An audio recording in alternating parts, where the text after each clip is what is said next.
اعوذ باللہ من الشیطان الرجیم، بسم اللہ الرحمن الرحیم۔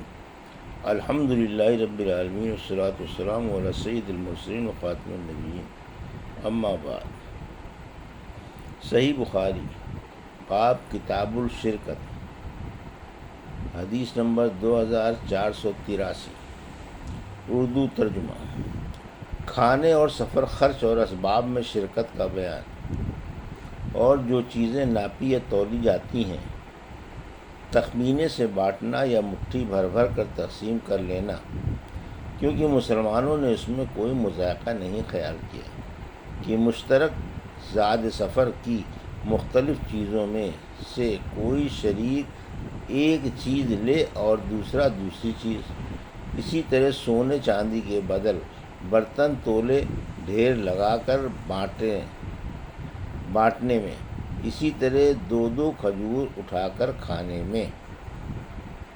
ہم سے عبداللہ بن یوسف نے بیان کیا، کہا ہم کو امام مالک نے خبر دی، انہیں وہب بن کیسان نے اور انہیں جابر بن عبداللہ رضی اللہ عنہ نے کہ رسول اللہ صلی اللہ علیہ وسلم نے رجب 7 ہجری میں ساحل بحر کی طرف ایک لشکر بھیجا اور اس کا امیر ابو عبیدہ بن جراح رضی اللہ عنہ کو بنایا۔ فوجیوں کی تعداد 300 تھی اور میں بھی ان میں شریک تھا۔ ہم نکلے اور ابھی راستے میں تھے کہ توشہ ختم ہو گیا۔ ابو عبیدہ رضی اللہ عنہ نے حکم دیا کہ تمام فوجی اپنے توشے جو کچھ بھی باقی رہ گئے ہوں ایک جگہ جمع کر دیں۔ سب کچھ جمع کرنے کے بعد کھجوروں کے کل 2 تھیلے ہو سکے، اور روزانہ ہمیں اسی میں سے تھوڑی تھوڑی کھجور کھانے کے لیے ملنے لگی۔ جب اس کا بھی اکثر حصہ ختم ہو گیا تو ہمیں صرف ایک ایک کھجور ملتی رہی۔ میں وہب بن کیسان نے جابر رضی اللہ عنہ سے کہا کہ بھلا ایک کھجور سے کیا ہوتا ہوگا؟ انہوں نے بتایا کہ اس کی قدر ہمیں اس وقت معلوم ہوئی جب وہ بھی ختم ہو گئی تھی۔ انہوں نے بیان کیا کہ آخر ہم سمندر تک پہنچ گئے۔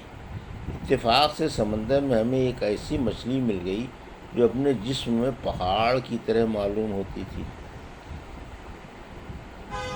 سارا لشکر اس مچھلی کو 18 دن تک کھاتا رہا۔ پھر ابو عبیدہ رضی اللہ عنہ نے اس کی دونوں پسلیوں کو کھڑا کرنے کا حکم دیا۔ اس کے بعد اونٹوں کو ان کے تلے سے چلنے کا حکم دیا، اور وہ ان پسلیوں کے نیچے سے ہو کر گزرے، لیکن اونٹ نے ان کو چھوا تک نہیں۔ حدیث نمبر 2484، اردو ترجمہ۔ ہم سے بشر بن مرحوم نے بیان کیا، کہا کہ ہم سے خاتم بن اسماعیل نے بیان کیا، ان سے یزید بن ابی عبیدہ نے اور ان سے سلمہ رضی اللہ عنہ نے بیان کیا کہ غزوہ خوازن میں لوگوں کے توشے ختم ہو گئے اور فقر و محتاجی آ گئی تو لوگ نبی کریم صلی اللہ علیہ وسلم کی خدمت میں حاضر ہوئے اپنے اونٹوں کو ذبح کرنے کی اجازت لینے، تاکہ انہی کے گوشت سے پیٹ بھر سکیں۔ آپ صلی اللہ علیہ وسلم نے انہیں اجازت دے دی۔ راستے میں حضرت عمر رضی اللہ عنہ کی ملاقات ان سے ہو گئی تو انہیں بھی ان لوگوں نے اطلاع دی۔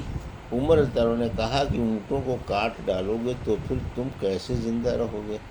چنانچہ آپ رسول اللہ صلی اللہ علیہ وسلم کی خدمت میں حاضر ہوئے اور کہا، یا رسول اللہ، اگر انہوں نے اونٹ بھی ذبح کر لیے تو پھر یہ لوگ کیسے زندہ رہیں گے؟ رسول کریم صلی اللہ علیہ وسلم نے فرمایا کہ اچھا، تمام لوگوں میں اعلان کر دو کہ ان کے پاس جو کچھ توشے بچ رہے ہیں وہ لے کر یہاں آ جائیں۔ اس کے لیے ایک چمڑے کا دسترخوان بچھا دیا گیا اور لوگوں نے توشے اسی دسترخوان پر لا کر رکھ دیے۔ اس کے بعد رسول کریم صلی اللہ علیہ وسلم اٹھے اور اس میں برکت کی دعا فرمائی۔ اب آپ صلی اللہ علیہ وسلم نے پھر سب لوگوں کو اپنے اپنے برتنوں کے ساتھ بلایا اور سب نے دونوں ہاتھوں سے توشے اپنے برتنوں میں بھر لیے۔ جب سب لوگ بھر چکے تو رسول اللہ صلی اللہ علیہ وسلم نے فرمایا، میں گواہی دیتا ہوں کہ اللہ کے سوا کوئی معبود نہیں، اور یہ کہ میں اللہ کا سچا رسول ہوں۔ حدیث نمبر 2485، اردو ترجمہ۔